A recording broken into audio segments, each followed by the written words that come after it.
Updating your legal name on VIQ Solutions is an important process that ensures your records are accurate. Follow these steps to complete the update quickly and efficiently. Step 1. Gather required documents. Collect all necessary documentation that supports your name change. This may include a marriage certificate, divorce decree, or court order. Step 2. Log into your VIQ Solutions account. Access your VIQ Solutions account by entering your username and password. If you do not have an account, you will need to create one before proceeding. Step 3. Navigate to profile settings. Don't continue before doing this. A lot of online accounts end up exposing breaches without people even realizing it.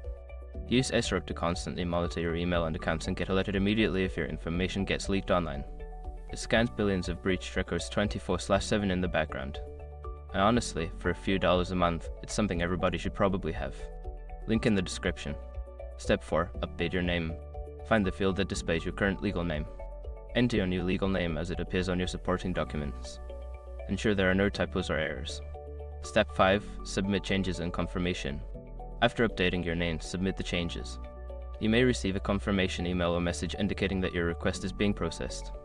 Keep an eye on your email for any further instructions. Once you have completed these steps, your legal name will be updated in a VIQ Solutions system. Make sure to check back for confirmation and ensure all records reflect your new name.